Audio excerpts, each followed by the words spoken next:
روایتیں بتاتی ہیں کہ غدیر خم کے میدان سے آنے کے بعد اللہ کا رسول بیمار پڑ گیا یا بیمار ڈال دیا گیا. روز بروز بیماری میں اضافہ ہو رہا. بعض اوقات کوئی دوا رسول کو دی جاتی ہے اور رسول چونک کے کہتے ہیں یہ کیا مجھے کھلا دیا گیا, سب کھاؤ. واقعات ایسے ہیں کہ میں کھل کے بیان کرنا نہیں چاہتا ہوں, مگر بیماری میں افاقہ نہیں ہو رہا. یہاں تک کہ یہ سفر کا مہینہ آ گیا جس کی 28 آج ہم بیٹھے, مگر سفر کے آخر تک تو پیغمبر اتنے کمزور کہ جسم پہ جب کرتا پہنتے تھے تو ایسا لگتا تھا کہ کسی لکڑی پہ کرتے کو ٹانگ دیا گیا. میرے 7ویں امام کی زندان شام میں ایک حالت تھی, تقریباً کم و بیش کمزوری سے رسول کی یہ حالت ہو گئی. کھڑے نہیں ہو سکتے. 2 آدمی ایک دائیں ایک بائیں سہارا دے کے رسول کو لے کے جاتا.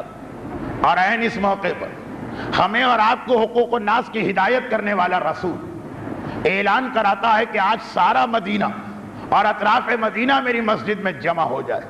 میں دنیا سے جانے سے پہلے ان سے خطاب کرنا چاہتا ہوں. مہینوں سے لوگوں نے رسول کی زیارت نہیں کی. غدیر خم کے بعد مجمع عام میں کبھی تشریف نہیں لائے سوائے جیش اسامہ کے مسئلے کے. اب جو لوگوں نے اعلان سنا لوگ ٹوٹ پڑے مسجد میں, کاروبار بند ہو گئے, دفتروں میں اس زمانے میں جو بھی ہوں تعطیل ہو گئی. لوگوں نے عبادت کے مصلے لپیٹ دی. اللہ کا رسول آ رہا, اللہ کا رسول آ رہا.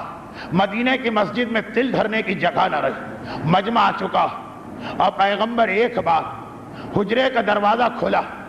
عباس پیغمبر کے ایک چچا, میرا مولا, دونوں سہارا دے کے رسول کو لاتے.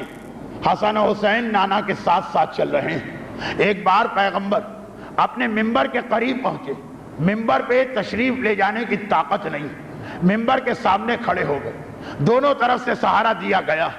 مجمع سے کہا اب میرے دنیا سے جانے کا وقت آ گیا. بس اتنا کہنا تھا, مجمع پھوٹ پھوٹ کے رونے لگا. لوگوں کی ہچکیاں اور سسکیاں مسجد گونج اٹھی.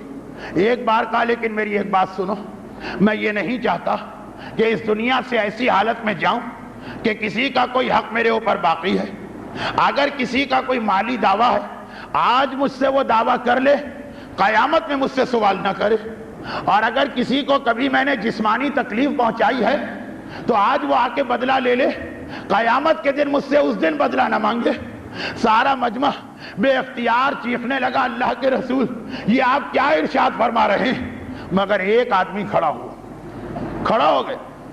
اے اللہ کے رسول, فلاں غزوے کے بعد مال غنیمت جمع تھا, مجمع بہت زیادہ تھا, آپ کے ہاتھ میں کوڑا تھا, آپ اپنے کوڑے سے مجمع کو پیچھے ہٹا رہے تھے, خالی کوڑا ہلا رہے تھے, پیچھے ہٹو.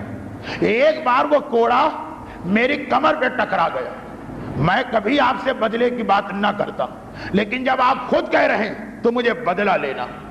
پیغمبر اسلام نے سنا. ایک بار کہا بیٹا حسن و حسین جاؤ میرے حجرے میں اور میرا کوڑا لے کے آؤ. وہی کوڑا جو اس آدمی کو لگا, ادھر تو حسن و حسین چلے اور ادھر مجمع میں کوہرام بپا ہو گیا. لوگوں نے کہا کہ اشرف ہمارے بدن پہ کوڑا مار لے, دیکھتا نہیں رسول کتنے بیمار ہیں, دیکھتا نہیں رسول کتنے کمزور ہیں. اس نے کہا اگر پیغمبر منع کر دے تو میں اپنا حق نہیں لوں گا, تم نہ بولو. پیغمبر نے کہا خاموش ہو جاؤ, اس کا حق اسے لینے دو. بہت دیر ہو گئی, لوگ گھبرا گئے.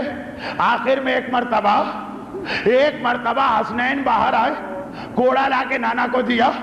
ایک بار پیغمبر نے کوڑا اس کے حوالے کیا, کہا اللہ کے رسول آپ کہتے ہیں تو میں اسی حالت میں کوڑا مار دیتا ہوں, ورنہ جب میرے بدن پہ کوڑا پڑا تھا تو میرا کرتا اس وقت اترا ہوا تھا اور میرے جسم کا اوپری حصہ اس وقت ظاہر ہو رہا تھا.